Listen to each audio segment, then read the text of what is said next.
Nagulat ko din. Mag-tune na, sige na.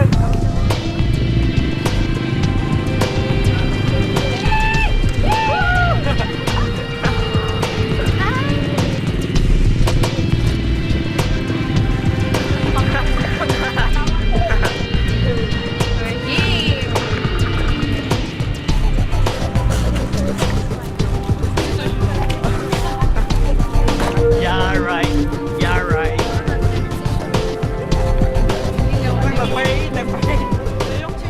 Good morning, everyone. I'm Aimee, a student of Agusa National High School and a member of our school site club. We are here today in the City Hall inside the Mayor's office to interview the Mayor of Butuan City and the author and pioneer of the Clean Ground Zero Waste program, in which the Eco Cyber Patrol is showcasing for this year's International School Cyber Fair. Mayor Ferdinand June Amante Jr. Morning, sir. Hi, good morning, Aimee. Good morning, partners for a Clean Butuan. Yes. So, sir, our first question for you is, in retrospect, what is the Clean Ground Zero Waste program and what did you envision it to be? Well, the Clean Ground Zero Waste, it was built as such because of the keyword ground zero, which means we have to start from, we'll go back to the basic. And for everyone to remember, this advocacy, we made it to fall on September 11. It was, if you remember, the collapse of the Twin Towers. It was the day that changed America. It was the day that changed the whole world. Yes. It will also be the day that will change Butuan from what we were before to a cleaner Butuan. So it's clean ground, zero waste. The vision of this advocacy is to reduce the amount of garbage right at the household level. Because reducing the garbage, it will tantamount to converting into cash, like the organic fertilizers and the recyclables which can be sold, leaving only a 20% residual for our garbage collectors to collect. Meaning, in that way, aside from what we gain as cash, the reduction of the amount of garbage will mean reduction in the number of trips, reduction in the fuel consumption, and it has a multiplier effect as far as conserving the funds of the city government. So far, sir, were all the goals that you have envisioned before were met since the formal launching of the Clean Ground Zero? It's it's a long process. I would say we are not yet where we should be, but we have already gained headway to start this advocacy. The most difficult part is the education. I agree, sir. And you agree with me. So that's why I think one of your advocacies is also how to instill this into the minds and hearts of our people. So, sir, regarding the background of the program, why have you decided to heed this problem among the many other problems that Butuan is facing? Okay, they say we can never dream of a progressive city or society if we cannot manage our garbage.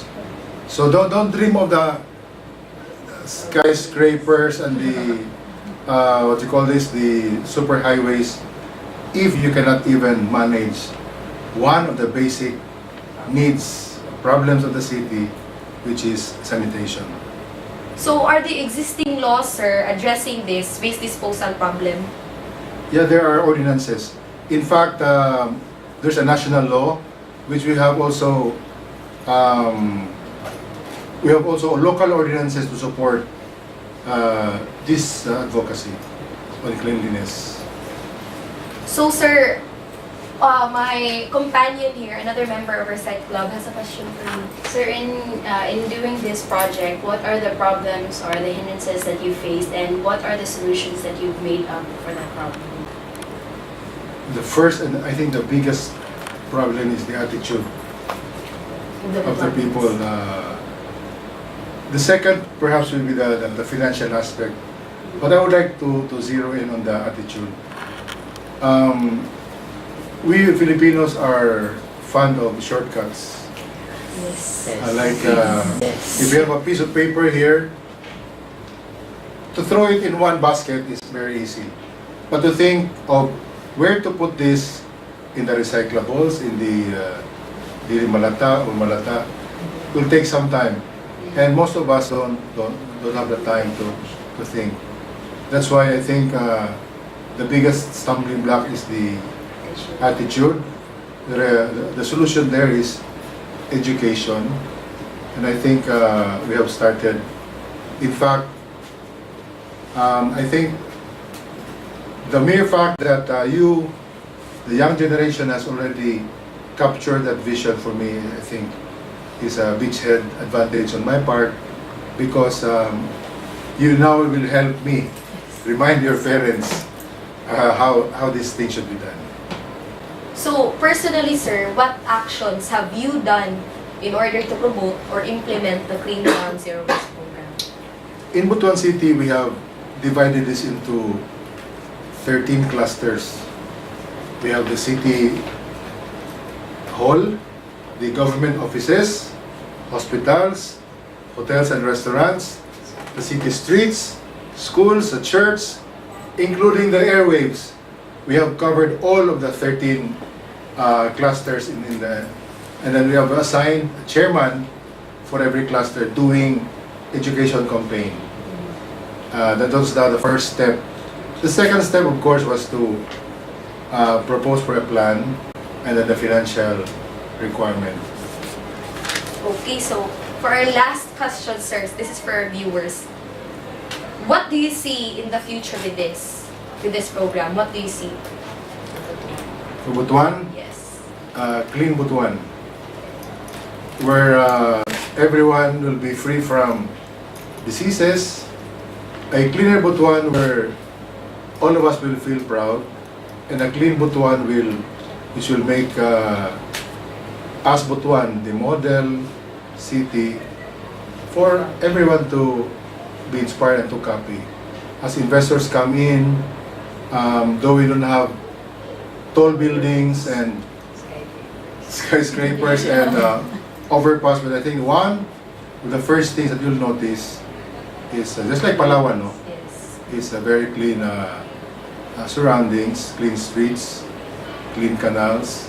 You don't see garbage, and you'll see happy faces, smiling. Thank you, sir. Thank you, Ms. Agnes, sir. Thank you very much. Please help me in our advocacy, and now you'll be the agents of change.